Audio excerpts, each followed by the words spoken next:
안녕하세요. 30대 후반 애청자 여성이 사연 보내드립니다. 정말 솔직하게 말씀드리자면 저 스스로 저의 삶을 두고 차별과 편견을 겪지 않고 살아왔다고 말한다면 그건 분명한 거짓말일 겁니다. 제 삶은 언제나 이래왔어요. 집 밖으로 나가기만 하면 온갖 시선들이 쏟아지죠. 누군가는 혀를 끌끌 차며 동정의 시선으로 저를 바라봅니다. 또 누군가는 저를 향해 기분 나쁘다는 듯 대놓고 인상을 찌푸리기도 하며 제일 심한 경우에는 그날따라 제 차가 고장이 나버렸기에 출근을 하기 위해 택시를 탔는데 택시 기사님께서 룸미러로 저를 힐끗 보더니 이런 말을 할 때도 있었어요. 오늘 하루 종쳤네. 아침 개시부터 절름발이가 타고 지랄이야. 재수없게. 얼른 내리쇼. 내리시라고. 네, 맞습니다. 저는 지체장애인이에요. 선천적으로 한쪽 다리가 불편하죠. 그렇다고 아주 걷지 못하는 것은 아닙니다. 하지만 세상은 이런 저를 있는 그대로의 모습으로 바라보아주지 않는 것 또한 엄연한 현실이에요. 앞서 말씀드렸던 시선들과 일화 말고도 장애를 옮기는 병균 취급당한 적도 많죠. 저의 장애는 타인에게 전염되는 것이 절대로 아닌데도 말이에요. 특히나 학부모들의 경우에는 더더욱이 심한 경향이 있어요. 제가 버젓이 듣고 있는데도 자식들한테 엄마 아빠 말 잘 안 듣고 자꾸 말썽 부리면 저 아줌마처럼 된다 하면서 제 입장에서는 치욕스러운 훈계를 일삼고는 하거든요. 물론 그렇다고 해서 제 삶의 전부가 고난과 역경으로 점철된 것만은 아닙니다. 절 사랑해주는 부모님이 계셨고 남편이 있었으며 또한 자식 농사 하나만큼은 누구보다 기똥차게 잘 지었다고 자부할 수 있죠. 제 사연은 이러한 저의 삶을 고스란히 옮겨 적은 이야기랍니다. 지금으로부터 30여 년 하고도 몇 해 전 강원도의 어느 깊은 산골 마을에 한 여자아이의 탄생을 알리는 우렁찬 울음소리가 울려 퍼졌습니다. 마을 주민들 모두의 관심 속에서 태어난 여자아이는 그 우렁찬 울음소리만큼이나 건강한 무려 3.5kg이 넘는 우량아로 태어났죠. 세상 모든 생명이 탄생하는 순간이 그러하듯 그 여자아기의 출산에는 오직 기쁨과 축복만이 가득했습니다. 여러분들께서는 이미 짐작하셨겠지만 그 여자아이가 바로 저예요. 제 친정 부모님께서는 산에서 산나물과 약초들을 뜯어다 파는 가난한 약초꾼이셨지만 갓난쟁이 저를 먹일 분유와 이유식거리만큼은 멀리 읍내의 농협까지 나가서 제일 좋은 걸로만 골라서 사오셨다고 해요. 이처럼 사랑만 가득 받으며 자란 저는 그러나 다른 아기들처럼 걸음마를 떼지 못했습니다. 아장아장 기어다닐 때는 몰랐던 제 왼쪽 다리의 문제가 처음으로 눈에 보이는 순간이었죠. 이에 기겁한 친정 부모님께서는 밤새 차를 몰아 서울의 대학병원으로 향했어요. 진료 결과는 선천적 기형으로 인한 지체장애라는 판단이었죠. 그 진단을 받으며 부모님께서는 먼 훗날 당신들께서 생을 마감하게 되면 당연히 지옥에 떨어질 거라는 생각을 하셨다고 해요. 눈에 넣어도 아프지 않을 자식에게 고된 장애인의 삶을 점지해주고야 말았으니까요. 또한 제 친정 부모님의 가슴을 무엇보다 아프게 했던 생각은 따로 있었습니다. 아마 그것 때문 아니었을까? 우리 은솔이 7개월쯤 되었을 때였나? 내가 산삼 한 뿌리 캐왔다고 당신한테 먹여준 적이 있지? 아마 그게 잘못되었던 것 같아. 산삼이라는 게 어쨌거나 약재인데 7개월짜리 태한테 오죽 독했겠어. 내가 죽일 놈이야. 내가. 아니야, 그런 소리 말어. 산삼 먹고도 나란 뱃속의 은솔이한테 아무런 반응도 없었잖아. 진짜 문제는 내가 은솔이 임신 중에 독감에 크게 걸렸던 일 때문인 것 같아. 다 큰 장정들도 픽픽 쓰러지게 만드는 독감 바이러스가 은솔이한테 옮겨갔던 거지. 그렇다기보다는 당신 임신 중에 내가 이것저것 잘 먹이지 못했기 때문이 아닐까? 태아한테는 엄마의 입을 통해서 전달되는 영양분이 엄청 중요하잖아. 내가 그걸 제대로 못해줬어. 당신이 소고기 먹고 싶다고 했을 때 얼른 사다가 구워줬어야 하는 건데. 그게 어떻게 당신 잘못이야. 알잖아. 나 입덧 엄청 심했던 거. 그때 당신이 소고기 사다 줬어도 아마 난 한 입도 제대로 못 먹었을걸? 네, 맞습니다. 제 친정부모님의 가슴을 무엇보다 아프게 했던 건 당신들께서 부족한 부모라는 자책감 때문이었어요. 아마 자식을 낳아 길러보신 부모님이라면 그 자식이 장애인이건 비장애인이건 모두가 똑같이 공감하실 거예요. 원래가 모든 부모들은 자식에게 세상 전부를 다 안겨주고 싶은 법이지만 현실적으로는 모든 걸 해줄 수 없기에 늘 미안하고 안쓰러운 마음이라는 거 말이죠. 제 부모님께서도 마찬가지셨던 거죠. 아무튼 그랬던 부모님께서는 다시금 서울의 여러 대학병원들을 오가며 당신들이 했던 걱정이 제 장애가 발현하는 과정에서 아무런 영향도 끼치지 않았다는 진단을 거듭 받고 나서야 안심하셨습니다. 하지만 그렇다고 해서 저의 장애가 치료될 수 있는 것은 아니었죠. 그때까지만 해도 어렸던 저는 제 장애가 무엇인지 잘 알지 못했지만 멀리 읍내에 있는 국민학교에 들어가게 되면서 결국 깨닫고야 말았습니다. 강원도 산골에는 제 또래의 어린아이도 없었을 뿐더러 유치원은 더더욱이 없었기에 저는 국민학교 입학식이 되어서야 운동장을 자유롭게 뛰노는 친구들의 모습을 보며 나는 저 친구들이랑 다르구나. 저 친구들처럼 마음껏 내달릴 수가 없으니까 하는 생각을 품게 되었어요. 그때 심정이 어땠냐고요? 좋을 리가 없죠. 제가 아무리 긍정적인 생각으로 친구들에게 다가가려고 노력해봤자 녀석들은 저의 다가섬을 거부하며 도망쳐버렸으니까요.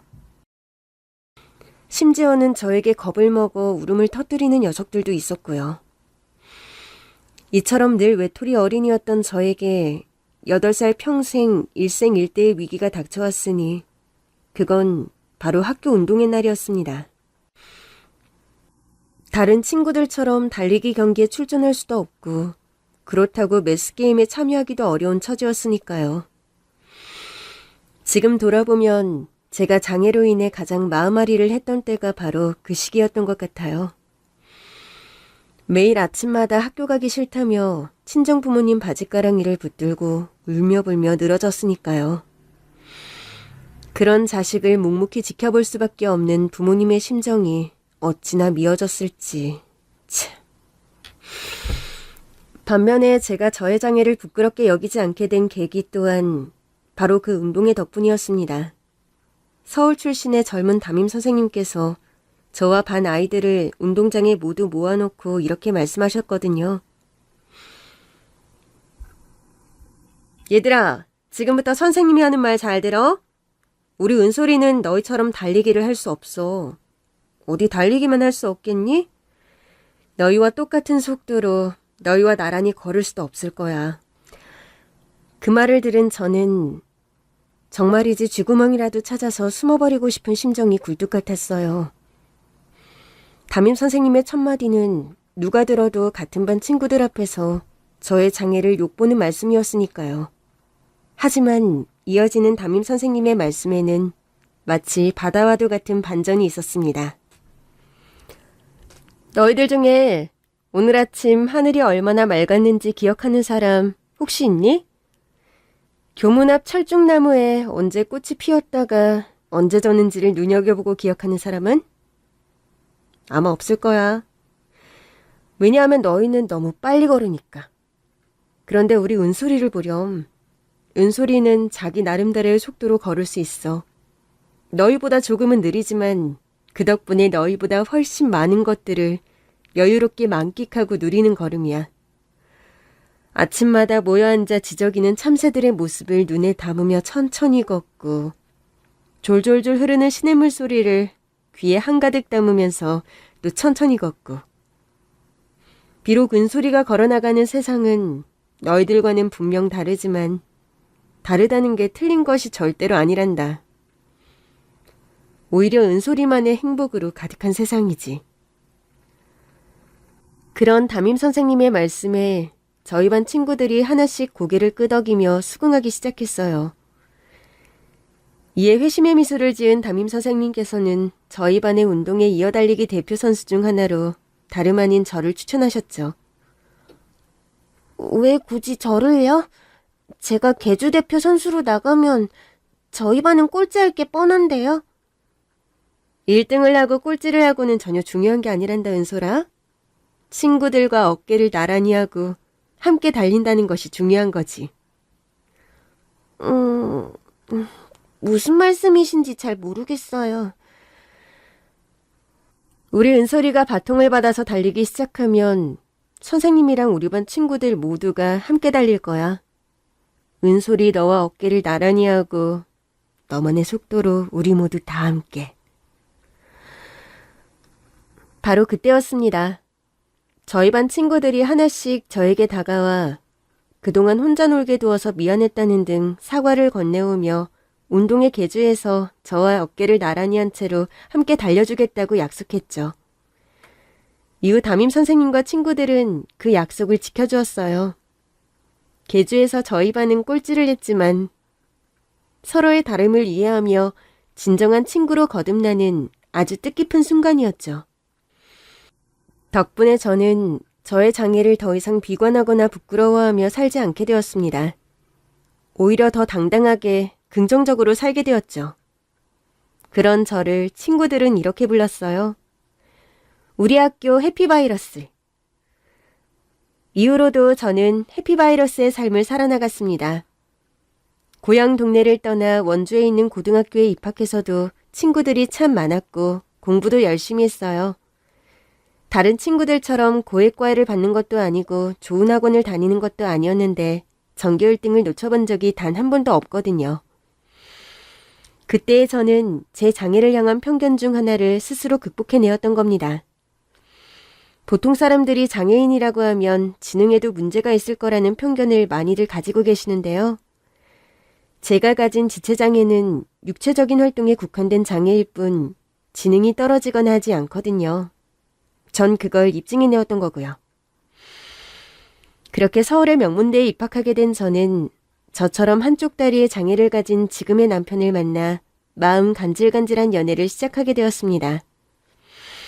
분명 남편은 저와 같은 장애를 가지고 있었지만 잘 뜯어보면 다른 구석이 참 많은 사람이었어요. 저는 왼쪽 다리가 불편하지만 남편은 오른쪽 다리가 불편하고요. 저는 타고난 문과였지만 남편은 머리가 아주 비상하게 돌아가는 태생적인 이과 체질이었어요. 또 강원도 산골 출신인 제가 장애의 그림자를 긍정적인 삶의 태도를 통해 극복해내었다면 대대로 서울 토박이인 남편은 애초부터 장애의 그림자를 크게 느끼지 못한 채로 살아왔더라고요. 남편은 감히 누가 함부로 대할 수 없을 만큼 아주 대단한 사업가의 맏아들이었습니다. 처음에 저는 남편의 재력에 대해 어느 정도 사는 집안이겠구나 하는 짐작만 했을 뿐 그 정도로 잘 사는 집안이라는 사실은 결혼을 준비하게 되면서부터 알게 되었어요. 결혼 허락을 받기 위해 시댁에 처음 인사를 드리러 갔더니 글쎄 영화나 드라마에서나 보던 정원 딸린 저택이 떡하니지 뭐예요? 놀란 저는 남편에게 물어보았습니다. 여기가 당신이 사는 집 맞아? 무슨 영화나 드라마 촬영 세트장 아니고? 나 태어날 적부터 살아온 우리 집 맞아. 가끔 너무 넓어서 불편할 때도 있지만 현관에서부터 내 방까지 걸어가려면 내 걸음 속도로는 정말 한참 걸리거든. 우와, 이렇게 다른 세상이 진짜로 존재하긴 하는구나. 혹시나 싶어서 미리 얘기하는 건데 괜히 욕심부리지 않았으면 좋겠어. 이 집도 차도 전부 다 우리 부모님께서 평생을 열심히 살면서 만들어 놓으신 재산일 뿐이야. 앞으로 우리의 재산은 우리 스스로의 힘으로 일구고 싶기도 하고. 암튼 나도 욕심 안 부릴 생각이니까 자기도 그래줬으면 좋겠어. 나 조금 삐질라 그런다. 아, 내가 무슨 남편 덕 잘 봐서 인생 한 방에 팔자고 쳐보자고 죽자고 공부해서 명문대까지 들어왔는 줄 알아? 나도 나랑 자기랑 그리고 우리 아이들이랑 함께 살 우리 가족만의 저택은 내 손으로 직접 이뤄낼 거다 뭐. 어쩌면 이렇게 입만 열면 예쁜 말만 할까? 어쩌면 난 당신이 전생에 나라를 구했다고 생각해. 나 같은 신부감을 얻었으니까. 근데 있잖아. 혹시 집에 헬기장도 있어? 어디 멀리 다녀올 일 생기면 차가 아니라 헬리콥터 타고 다니고 막 그래? 에휴, 여기가 미국이냐? 우리 식구들도 차 타고 다녀. 이처럼 저와 남편은 삶에 대한 가치관부터 유머 코드까지 아주 쿵짝이 잘 맞는 한 쌍이었어요. 그런 저희 커플이 오죽 보기 예쁘셨던지 시부모님께서도 두말 않고 결혼을 승낙하셨죠. 가난한 약초꾼 집안인 제 친정과 으리으리한 저택의 사업가 가문인 예비 시댁과는 어마어마한 경제적 격차가 있었는데도 말이죠. 하지만 저희 커플의 결혼을 경계의 눈빛으로 바라보는 사람들이 시댁에 두 사람 있었으니 그건 바로 남편의 형인 시아주버님과 그 아내인 시영님이었습니다. 특히나 저를 향한 형님의 견제가 아주 대단했어요. 형님은 대학교 교수로 근무하고 있는 인재였는데요. 하는 행동거지는 도저히 교육자라고 볼 수 없는 사람이었죠. 상견례 날에 있었던 형님과의 일화를 예로 들자면 이런 사건이 있었어요. 양가 부모님의 화기애애한 분위기 속에서 식사를 다 마쳐갈 무렵 전 화장실에 다녀오겠다며 일어섰습니다. 그러자 형님이 기다렸다는 듯 부축해서 같이 다녀오겠다며 절 따라 나섰는데요. 저는 부축이라고 하는 형님의 말이 살짝 마음에 걸렸어요. 앞서 말씀드렸다시피 제 다리는 비록 불편할지언정 저의 삶을 지탱할 수 있을 만큼은 저만의 속도대로 충분히 걸을 수 있거든요. 아주 특별하거나 다급한 상황이 아니고서야 부축은 필요 없어요. 그래서 형님의 부축이라고 하는 말이 신경이 쓰였던 거죠. 하지만 이내 저는 크게 개의치 않기로 했습니다. 형님이 악의로 꺼낸 말이 아닌 저의 장애를 잘 모르기에 벌어진 일이라고 긍정적으로 생각했거든요. 그런데 화장실에 도착하자마자 주변에 아무도 없음을 확인한 형님이 즉시 본색을 드러냈어요. 어이, 절름발이. 순간 당황한 저는 저도 모르는 사이에 되물었습니다. 지금 저를 부르신 건가요? 당연한 걸 뭘 굳이 되묻고 그래? 여기 쩔뚝대는 절름발이 너밖에 없잖아. 안 그래? 그럼 혹시 조금 전에 부축하겠다는 말도 저 기분 나쁘라고 일부러 한 소리였나요? 아무리 수준 떨어지는 장애인이라도 일석이조라는 말 정도는 알지? 너 기분 나쁘라고 일부러 한 소리이기도 하고 시부모님 앞에서 착한 척 하려는 거기도 했고. 수준 떨어지는 장애인이라뇨. 제가 어느 대학교 다니는지 잘 아시잖아요. 왼쪽 다리만 불편할 뿐이지 지적 능력에는 이상 없습니다. 웃기는 소리 하고 있다 정말. 내가 대학교 교수야. 사회적 배려자 특별전형 덕분에 감히 꿈도 못 꿀 명문대에 주제도 모르고 입학하는 것들이야 숱하게 봐왔다고. 너도 그중 하나일 거잖아. 순간 울컥한 전 한마디 쏘아붙이려고 했지만 형님은 저에게 그럴 틈조차 주지 않은 채로 말을 이어갔어요. 됐고, 솔직하게 말해봐. 너 얼마 바라니? 이건 또 무슨 소린가요? 시댁 재산 얼마나 뜯어먹을 생각으로 도련님 꼬셨냐고. 보아하니 형님은 저에게 시댁재산이 분할되어 가지는 않을까 하는 걱정으로 인해 저를 견제하는 것이더라고요. 물론 전 시댁재산에는 한 털만큼의 욕심조차 없었는데 말이에요. 그런 생각이라면 착각이세요, 형님. 신랑이랑 시댁재산에는 일절 욕심내지 않기로 이미 약속 다 해놨습니다. 어머, 너 코미디에 소질이 있구나. 어쩌면 그렇게 하는 말마다 사람을 웃게 만드니? 그쪽 신랑분께서 내 남편이랑 시아버님 회사 경영권 두고 경쟁하는 경쟁자 사이란다. 요망한 거사. 그런 남자랑 결혼하겠다고 나선 사람 입에서 뭐? 재산에 관심이 없어? 퍽이나 그렇겠다 아주. 외람되지만 형님, 말씀을 조금 가려서 하시는 건 어떨까요? 아무리 형님이 손윗사람 될 뿐이시고 대학교 교수님이시라지만 저도 엄연한 인격체입니다. 존중받을 자격이 있는 인격체요.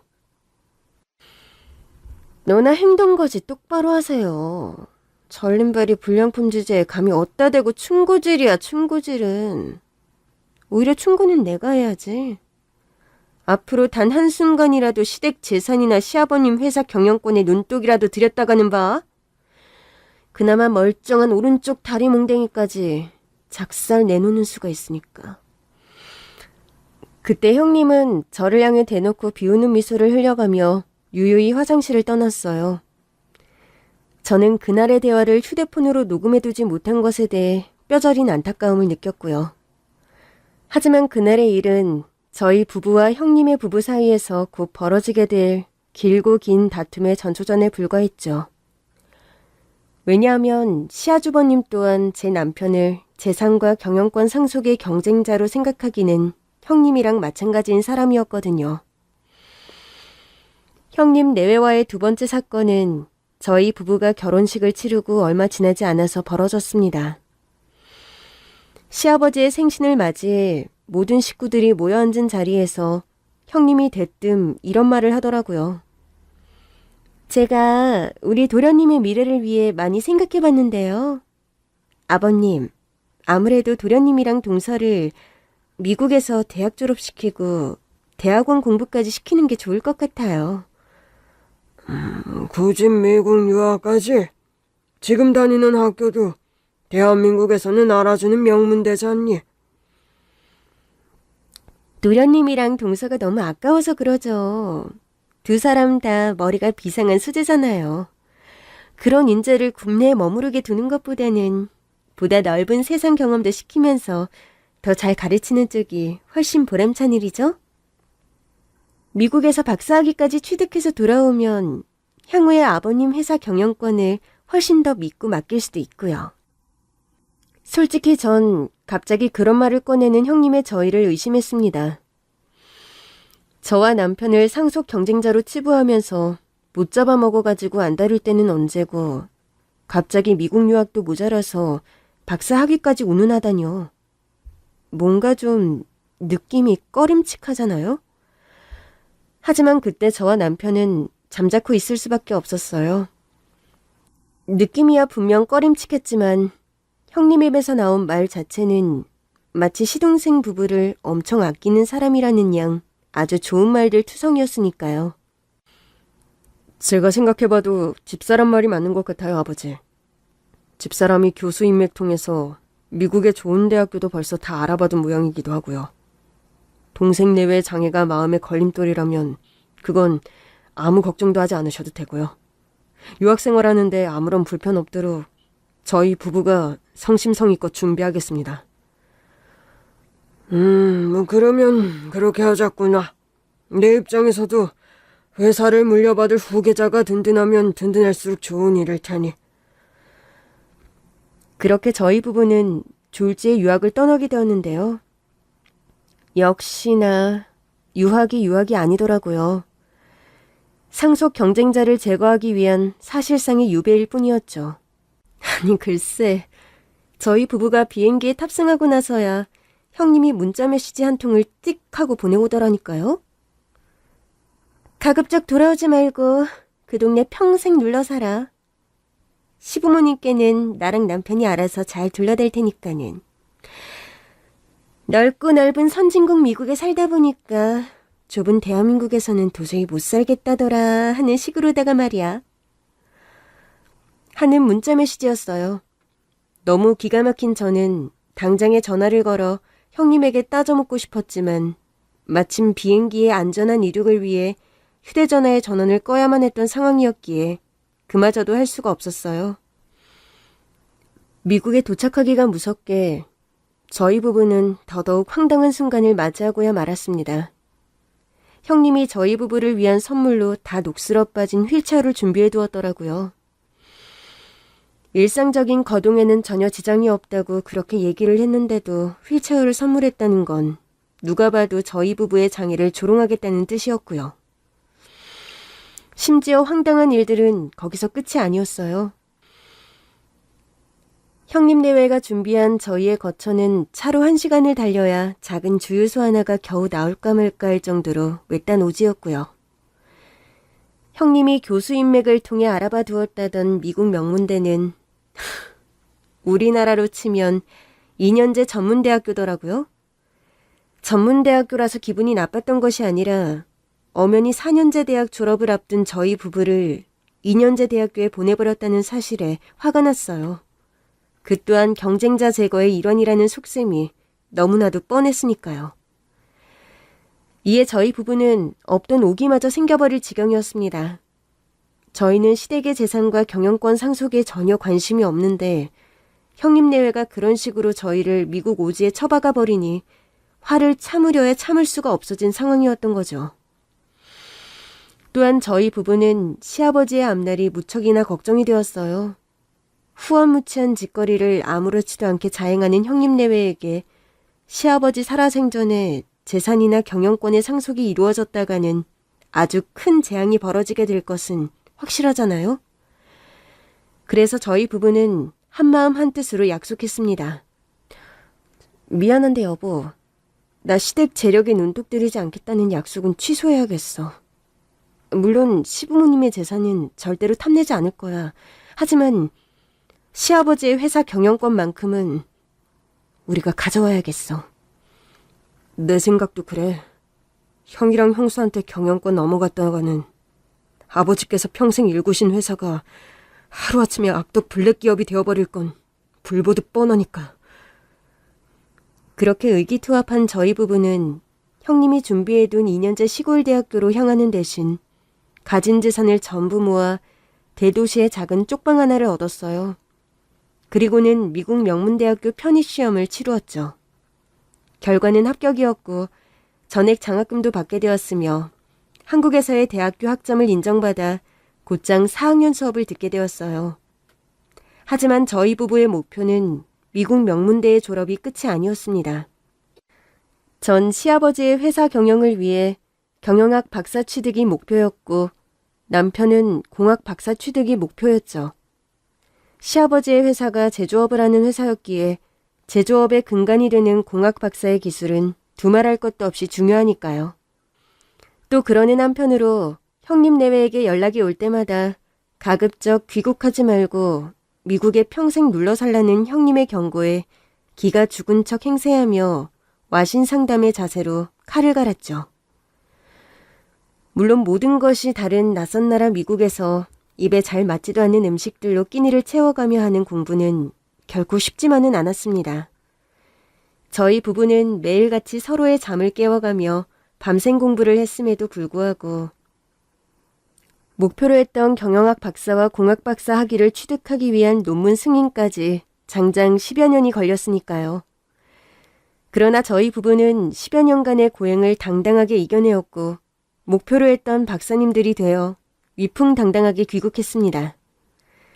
그런 저희 부부의 귀국은 형님 내외로서는 전혀 예기치 못한 상태였어요. 제가 형님의 얼굴이 불그락 푸르락 구겨지는 모습을 꼭 눈으로 직접 보고 싶었던 마음에 누구에게도 귀국 사실을 알리지 않은 깜짝 등장이었으니까요. 아니나 다를까 난데없이 저희 부부를 마주한 형님 내외의 표정이 시부모님 몰래 썩어 들어가더군요. 시아버님의 반응은 어땠냐고요? 시아버님은 원래 좀처럼 감정 표현을 크게 하지 않는 분이셨는데요. 그날부로 입이 귀에 걸린 듯 한방미소를 달고 다니기 시작하셨어요. 이영만리 타국에서 10년 만에 돌아온 자식 내외가 그 어렵다는 경영학 박사와 공학 박사가 되어 떡하니 돌아왔으니 그 자부심은 그야말로 어마어마했거든요. 더군다나 형님 내외에게는 자식이 없었는데 반해 저희 부부는 미국에서 자랑스러운 딸까지 떡하니 낳아서 돌아왔으니 시아버님 입장에서는 더할 나위 없는 기쁨이었을 테죠.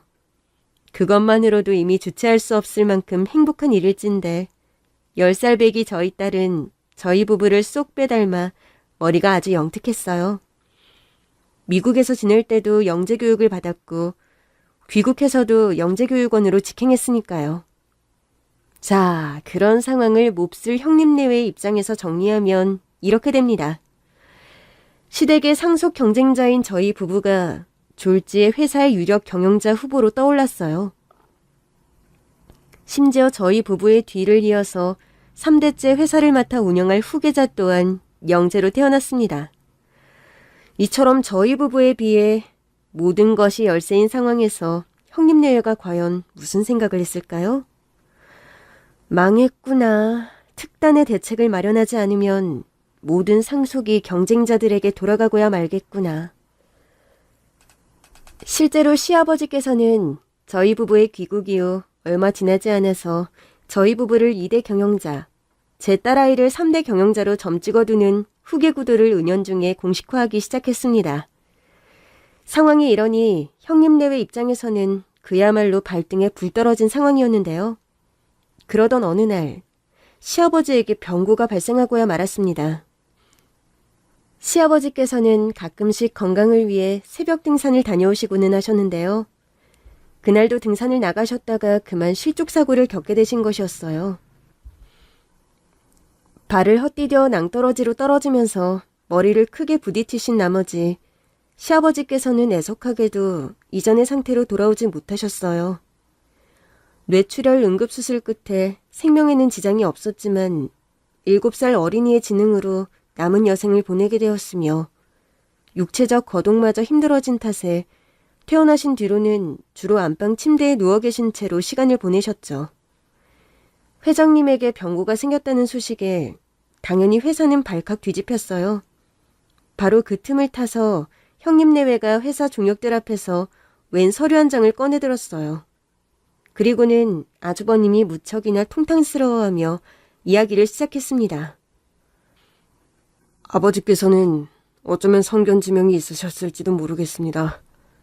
당신께 이런 병고가 생길 줄을 미리 예견 하셨는지 저와 와이프에게 이런 서류를 남기셨거든요.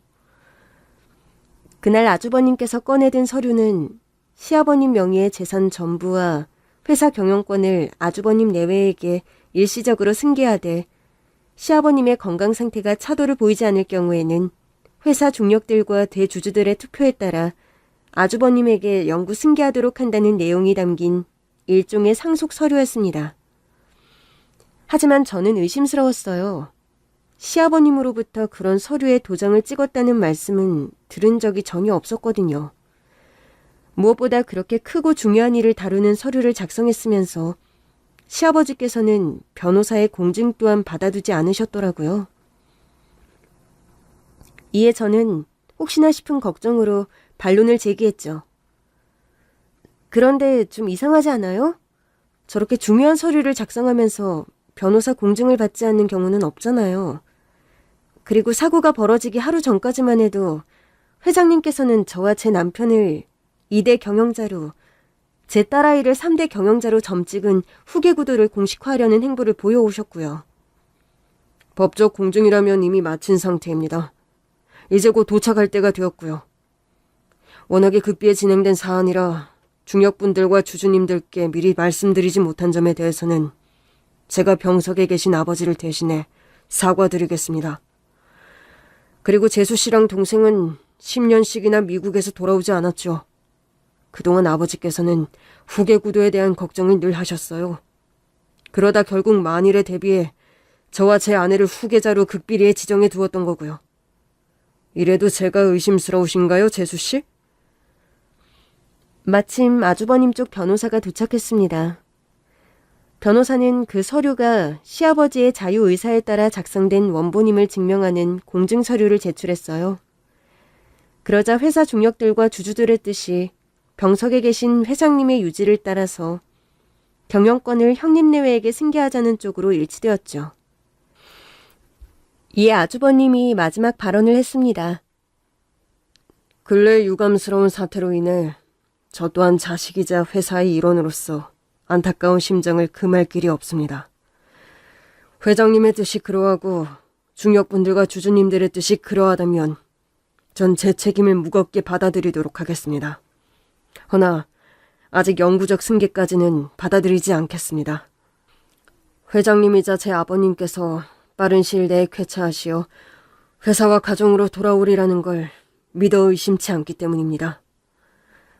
하고 말하며 모두에게 허리 숙여 인사하는 아주버님의 모습을 보며 전 이렇게 생각했어요.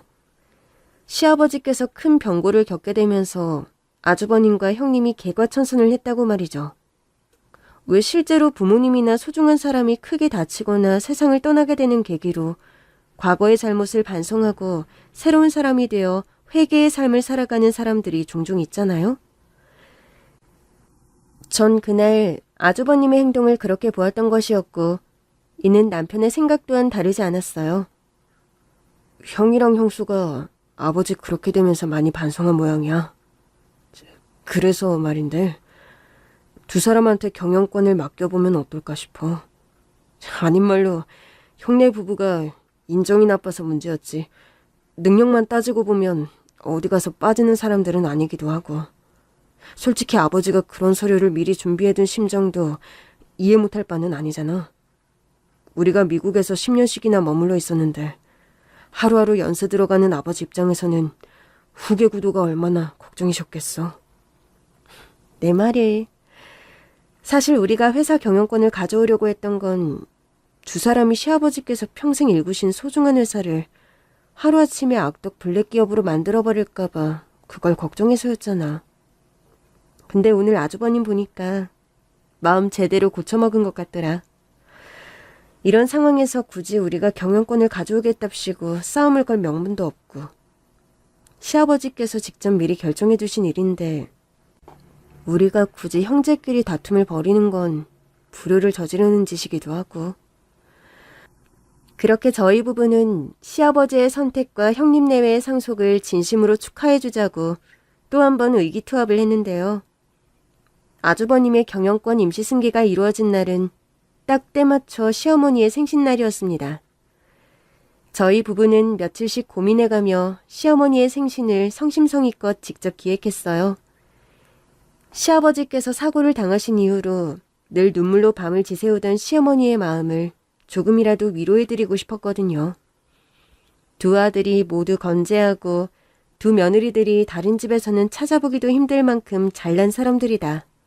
심지어 하나 있는 손녀 또한 전도 유망한 인재라고 소문이 자자한 영재다. 이처럼 가족들이 건재하니 시아버지의 사고로 인한 마음고생은 이제 내려놓아도 괜찮다 하는 메시지를 시어머니의 생신잔치를 통해 보여드리고 싶었어요. 그러기 위해서 저희 부부는 직접 제주도로 향했습니다. 시어머니께서 평소에 낚시로 잡아올린 제주도산 은갈치를 무척이나 좋아하셨기에 저희 부부 손으로 직접 공수에다가 맛나게 구워드릴 요량이었죠. 한편 시댁에서는 제 딸아이와 형님 내외가 생일잔치 준비에 한창이었어요. 사건은 저희 부부가 은갈치를 구매하는 데 성공하던 순간 벌어졌습니다. 저희 부부가 그 귀하다던 낚시로 건져올린 제주도 은갈치를 마주보며 기뻐하던 순간 시댁에 있던 시아버지의 간병인 여사님께서 덜덜 떨리는 목소리로 숨죽여 전화를 걸어오시더라고요. 큰일 났어요, 작은 사모님. 따님께서 생일잔치에 쓰일 접시를 찬장에서 꺼내 나르다가 그만 하나를 깨뜨렸는데요. 큰 사모님께서 아주 노발대발하고 난리가 나셨습니다. 형님이요? 혹시 제 딸이 다쳤을까봐 걱정해서 앞으로는 조심하라며 꾸지람을 내리시는 건 아니고요?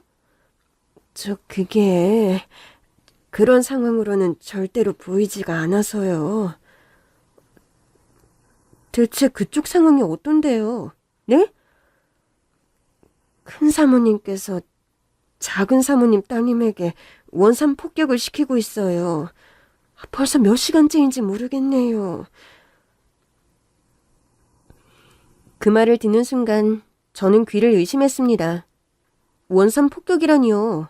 그건 쌍팔년도 군대에서나 있었을 법한 일이잖아요. 아무래도 형님 내외는 개과천선을 이루지 못한 것 같았습니다. 개과천선을 했다는 사람들이 조카에게 원산 폭격을 시킬 수는 없을 테니까요. 하지만 저희 부부는 곧장 서울로 돌아갈 수가 없는 상황이었어요. 하필이면 일요일 오후였거든요.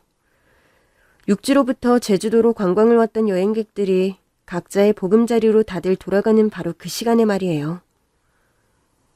당연히 김포공항행 비행기 티켓은 매진이었고 저희 부부는 예정을 앞당겨 시댁으로 돌아가고 싶었지만 비행기에 빈자리는 나지 않았습니다. 결국 저희는 제발 딸아이에게 무슨 나쁜 일이 생기지 않기를 바라는 심정으로 공항에서 발을 동동 구를 수밖에는 없었고 미리 예약해두었던 저녁 비행기를 타고서야 서울로 향할 수 있었어요. 그런 우여곡절 끝에 저희 부부는 밤이 되어서야 시댁에 도착했습니다. 시댁의 현관문을 여는 순간부터 일단 느낌이 쎄하더군요. 집안이 너무나도 고요했습니다. 시댁 정원에서 시어머니의 생일 가든 파티가 이제 막 시작되었어야 했을 시간이었는데도 말이에요. 이에 저희 부부는 설마 지금 이 시간까지? 에이, 아니겠지. 하는 간절한 심정을 품은 채로 거실에 들어섰는데요. 그때까지도 형님에게 원산 폭격을 당하고 있는 딸아이의 모습을 발견하기가 무섭게 저와 남편은 눈이 뒤집혀 버렸습니다. 그냥 잠깐 원산 폭격을 시켰다 해도 분통이 터져나갈 일인데 이런저런 정황을 종합해보면 형님은 제 딸아이에게 장장 10시간 동안이나 원산 폭격을 시키고 있었던 것이 분명했거든요. 바로 그 순간이었습니다. 잘나신 교수님 형님에게 장장 10시간 동안이나 얼차례를 받고 있던 제 딸아이가 벌떡 일어나서 외치더라고요. 큰엄마! 나 그동안 우리 엄마 때문에 참았던 거예요. 우리 엄마가 큰어머니 큰아버지께서 개과천선했다고 믿고 있었으니까요. 그렇게 외친 제 딸은 다짜고짜 형님 뺨을 때리더니 핸드폰을 거실 TV에 연결시켜 놓고는 웬 동영상 하나를 재생시키더라고요. 동영상은 화면이 온통 어둠에 잠긴 채로 누군가가 문을 열고 들어오는 인기척만 들려오는 동영상이었는데요. 그 영상에서 이판사판이야. 이제 어쩔 수 없어. 하는 아주버님의 목소리가 들려오는 순간 형님이 제 딸아이에게 납작 무릎 꿇고는 너 그 영상 언제 찍었느냐며 오늘 있었던 일 모두 사과할 테니 제발 동영상을 삭제해달라며 손이 발이 될 정도로 싹싹 빌기 시작했습니다. 사건이 돌아가는 눈치를 보아하니 형님은 저희 부부가 도착했다는 사실을 모르고 있는 것 같았는데요.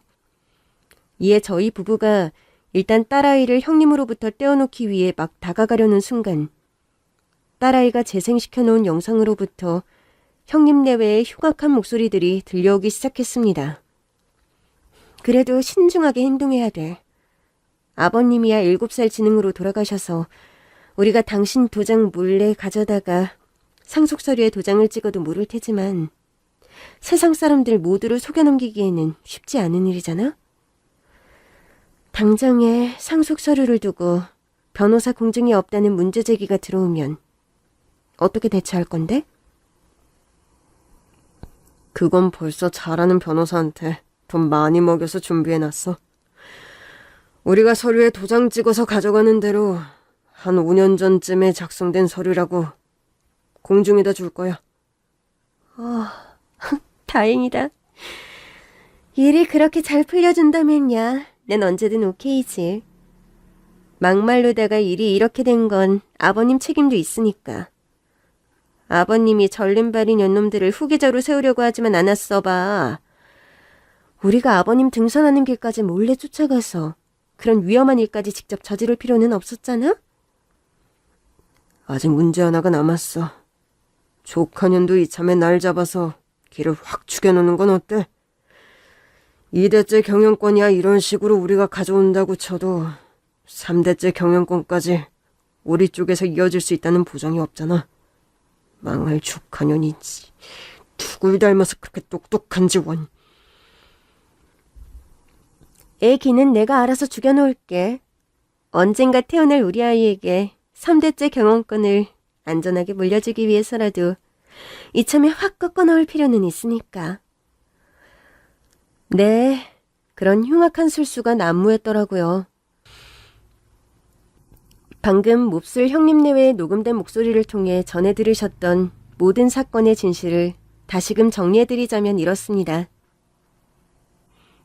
시아버지께서 저희 부부를 2대 경영자로, 전도 유망한 제 딸아이를 3대 경영자로 점 찍어 놓은 후계 구도를 공식화하려 하자 궁지에 몰린 형님 내외가 그놈의 재물 욕심 때문에 해서는 안 될 짓을 저질러버린 것이었습니다.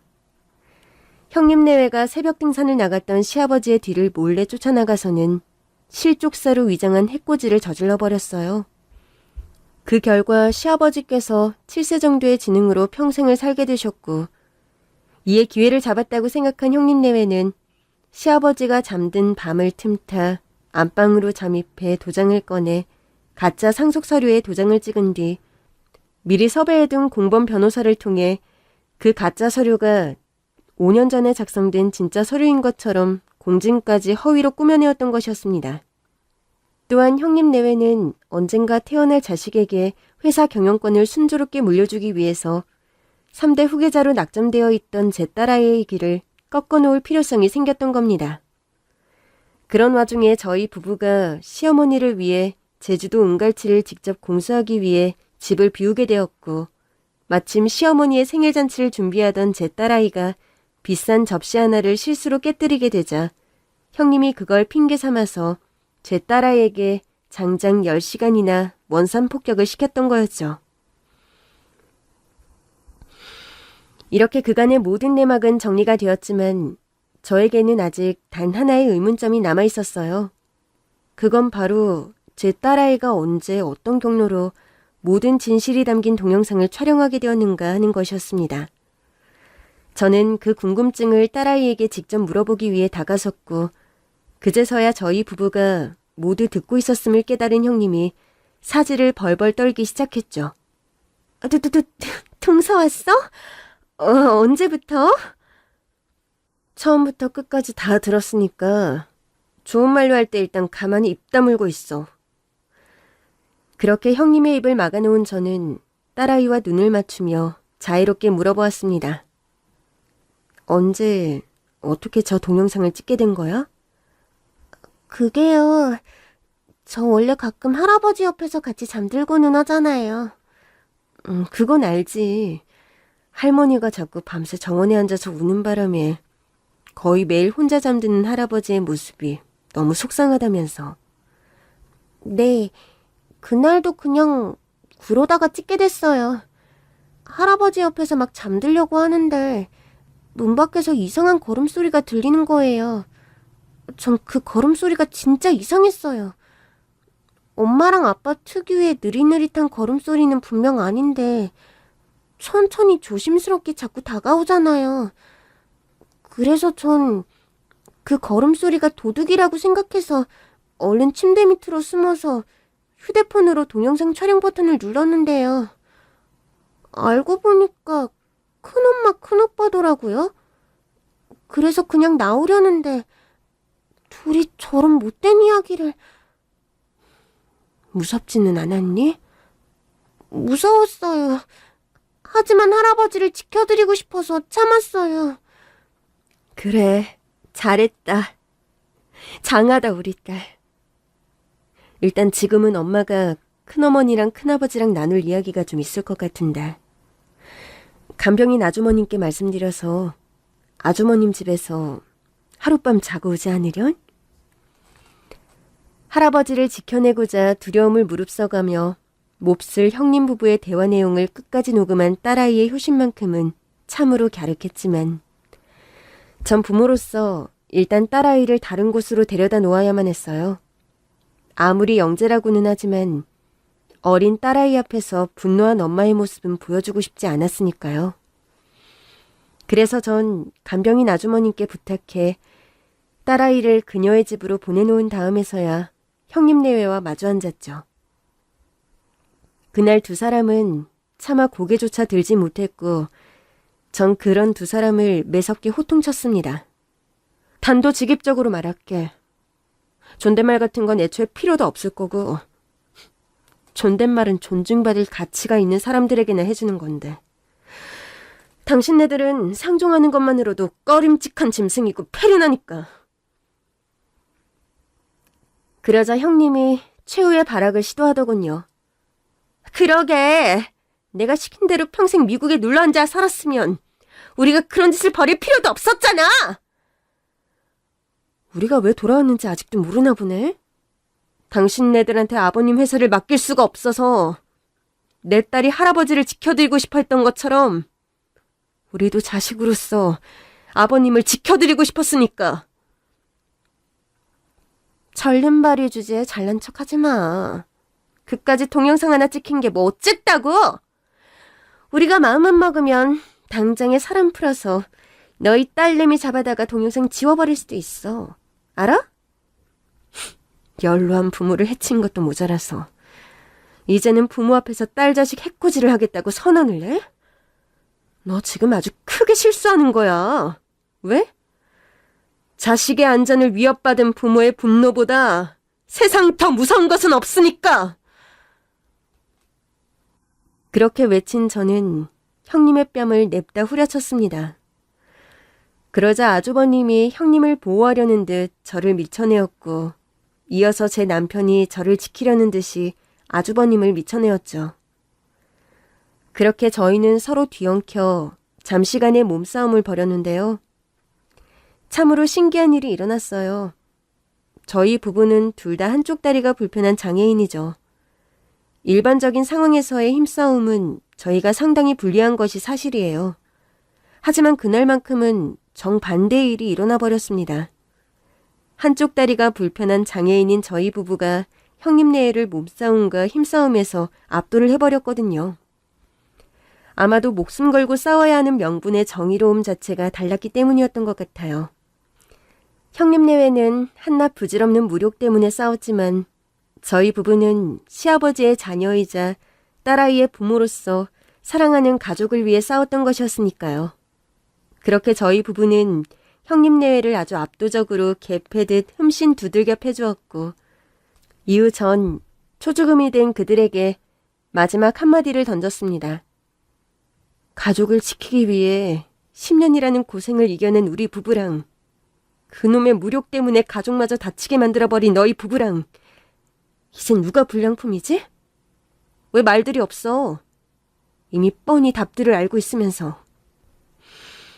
정 수치스러워서 말을 못 꺼내겠다면 내가 대신 대답해줄게. 시궁창 닦는 걸레장만으로도 못 써먹을 불량품은 바로 너희야! 제가 말을 마치는 순간 남편이 미리 연락을 해두었던 경찰이 들이닥쳐 두 짐승만도 못한 연놈들에게 쇠고랑을 채웠습니다. 그들은 한 번만 용서해달라며 울고불며 끌려갔지만 저희 부부는 눈썹 하나 까딱하지 않았어요. 그들이 저지른 잘못은 저희가 용서할 수 있는 일이 아니었으니까요. 그렇게 지금 두 짐승만도 못한 연놈들은 결국 실형을 선고받아 수감생활 중에 있습니다. 딸아이는 한동안의 심리치료 끝에 완전한 안정을 되찾게 되었고요. 시아버지의 재산과 회사 경영권은 원래 주인인 시아버지에게 고스란히 되돌아갔어요. 시아버지는 7살 지능인 상태로 병석에 누워있지 않았냐고요? 그런 상태인 시아버지에게 경영권이 되돌아가는 걸 회사 중역들과 주주들이 가만히 지켜만 보았냐고요? 여러분의 의문점은 저도 충분히 이해합니다. 상식적인 경우라면 7살 지능이 되어 병환 중인 회장에게 경영권이 돌아가는 것을 회사 사람 누구도 원하지 않았을 테니까요. 하지만 시아버지께서는 모두의 생각보다 훨씬 강인한 분이셨어요. 몹쓸 형님 내외의 검거 이후 언제부터인가 시아버지께서 점점 본래 총기 넘치시던 모습으로 아주 조금씩 돌아오시기 시작하더라고요. 이에 놀란 저와 남편이 시아버지를 모시고 즉시 검사를 찾아가 재검진을 받아보니 뜻밖의 기적 같은 소식이 밝혀졌습니다. 주치의마저도 가능성 없다고 생각했었던 그 기적 같은 소식은 바로 시아버지의 7살 지능이 뇌출혈 수술 후유증으로 인한 일시적인 현상이었다는 것이었습니다. 물론 시아버지께서 병고를 겪고 수술을 마치신 직후에는 7살 지능으로 평생을 살아가게 되었다는 진단이 맞았고 부정할 수 없는 사실이었어요. 장정들도 이겨내기 힘든 뇌수술 후유증으로부터 연로하신 시아버지께서 회복할 수 있으리라는 기대는 사실상 불가능한 것이었거든요.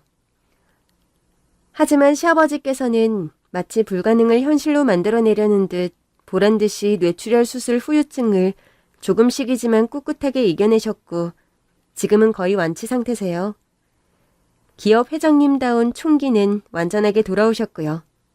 다만 육체적인 거동은 이따금씩 불편해하세요. 그거야 뭐 저와 남편과 딸아이가 자식이자 소녀로서 잘 보필해드리면 되는 일이니까 크게 걱정할 일은 아닙니다. 오히려 저희는 그저 아무 욕심 없이 행복할 따름이에요. 시아버지께서 다시금 건강해진 모습으로 저희와 함께 담소를 나누고 식사를 나눌 수 있다는 것만으로도 그보다 더 가슴 벅찬 일은 없을 테니까요. 이렇게 사연을 마치며 저희 부부는 여러분 앞에 약속합니다. 한낱 무력에 눈이 멀어 형님네회처럼 짐승만도 못한 존재는 절대로 되지 않겠다고요. 언젠가 시아버님 당신께서 스스로 회사를 물려주고자 하실 때 그때서야 겸허하게 받아들일 예정이에요. 물론 그때에도 저와 남편의 개인적인 영달을 위함이 아닌 가업을 이어가는 장인 정신으로 숭고하게 임하겠습니다. 또한 저희는 평생을 시부모님과 어깨를 나란히 한 채로 인생이라는 레이스를 저희 가족만의 속도로 꿋꿋하게 완주해내겠습니다. 과거 시골 동네 국민학생 시절 담임 선생님과 그부들이 다리가 불편한 저와 어깨를 나란히 하며 계주 경기를 함께 완주해 주었던 것처럼요. 삶이란 서로를 존중하며 돕고 이해해 나가면서 더불어 살아가는 것이니까요.